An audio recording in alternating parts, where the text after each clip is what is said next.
ನಮಸ್ಕಾರ ವೀಕ್ಷಕರೇ, ಸಮತಾ ನ್ಯೂಸ್ ಕನ್ನಡಕ್ಕೆ ಸ್ವಾಗತ. ಕರ್ನಾಟಕ ರಾಜ್ಯ ಸರ್ಕಾರಿ ನೌಕರರ ಕ್ಷೇಮಾಭಿವೃದ್ಧಿ ಸಂಘ ಬೆಳಗಾವಿ ಹಾಗೂ ಕರ್ನಾಟಕ ರಾಜ್ಯ ಸರ್ಕಾರಿ ಅಂಗವಿಕಲ ನೌಕರರ ಸಂಘ ಖಾನಾಪುರ ಇವರ ಸಹಯೋಗದಲ್ಲಿ ಅಂತಾರಾಷ್ಟ್ರೀಯ ಮಹಿಳಾ ದಿನಾಚರಣೆ ಹಾಗೂ ಪ್ರಶಸ್ತಿ ಪ್ರದಾನ ಕಾರ್ಯಕ್ರಮ ಸಮಾರಂಭ ನಡೆಯಿತು. ಉದ್ಘಾಟಕರಾಗಿ ಡಾಕ್ಟರ್ ವನಿತಾ ಮೆಟಗುಡ್ ಹಾಗೂ Shri Rajashekhar Biradar, Shrimati S N. Bhadri, doctor Danamma Jalaki, Chandrashekhar Kolkar, doctor Sunil Paret, M Y. Menasinakai, Vitthal ಯಕಾಜಿನವರ್, Suma Dodamani, Thammanna Hadapad, Manjula Dodamani, Prema Kulkarni, Purnima Naik, Yashasvini Gondali ಮುಖ್ಯ ಅತಿಥಿಗಳಾಗಿ ಆಗಮಿಸಿದ್ದರು. ಕಾರ್ಯಕ್ರಮದಲ್ಲಿ ಸಾಧಕ ಮಹಿಳೆಯರಿಗೆ ವೀರರಾಣಿ ಕಿತ್ತೂರು ಚೆನ್ನಮ್ಮ ಸಾಧಕರತ್ನ ಪ್ರಶಸ್ತಿ ನೀಡಿ ಗೌರವಿಸಲಾಯಿತು. ನೂರಾರು ಜನ ಶಿಕ್ಷಕರಿಂದ ಹಾಜರಿದ್ದರು. ಪ್ರೇಮಾ ಸಿದಲಿ ಕಾರ್ಯಕ್ರಮ ನಿರೂಪಿಸಿದರು. ರುದ್ರೇಶ್ ಬಡಿಗೇರ್ ಸ್ವಾಗತಿಸಿದರು.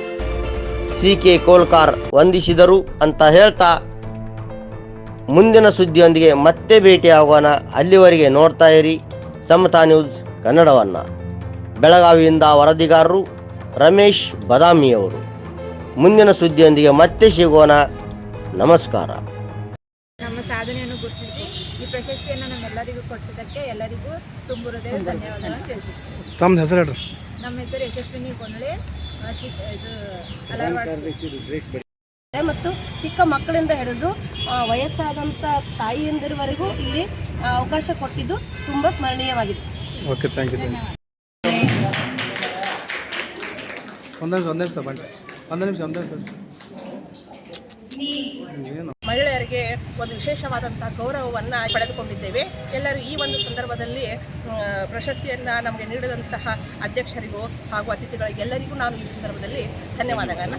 ಕರ್ನಾಟಕ ರಾಜ್ಯ ಸರ್ಕಾರಿ ನೌಕರರ ಸಂಘ ಕ್ಷೇಮಾಭಿವೃದ್ಧಿ ಸಂಘ ಬೆಳಗಾವಿ, ಕರ್ನಾಟಕ ರಾಜ್ಯ ಸರ್ಕಾರಿ ವಿಕಲಚೇತನರ ನೌಕರರ ಸಂಘ ಖಾನಾಪುರ ಅಂತಾರಾಷ್ಟ್ರೀಯ ಮಹಿಳಾ ದಿನಾಚರಣೆ ಪ್ರಶಸ್ತಿ ಪ್ರದಾನ ಸಮಾರಂಭದಲ್ಲಿ ನನ್ನನ್ನು ಗುರುತಿಸಿ ಸರಿತಾ ಗುಡಿಮನಿ ನನಗೆ ವೀರ ಕಿತ್ತೂರು ರಾಣಿ ಚೆನ್ನಮ್ಮ ಪ್ರಶಸ್ತಿ ನೀಡಿದ್ದಕ್ಕೆ ಧನ್ಯವಾದಗಳು.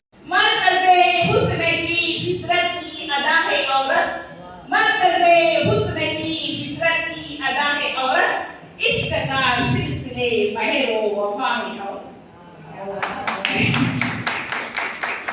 शौक़े पहन भी वही अर्ज़ में जमा भी वही, शौक़े पहन भी वही अर्ज़ में जमा भी वही, ज़ीनत की राह में मंजिल का निशाना भी वही. हाज़रीन, अगर मैं औरत के तारीफ में कुछ कहना जरूरी समझती हूँ तो मैं ये कहूँगी कि औरत क्या है. आज औरत का दिन मना रहे हैं तो मैं सिर्फ और सिर्फ औरत के बारे में चंद अल्फाज कहना जरूरी समझती हूँ. अगर औरत के बारे में कहने के लिए कुछ वक्त दिया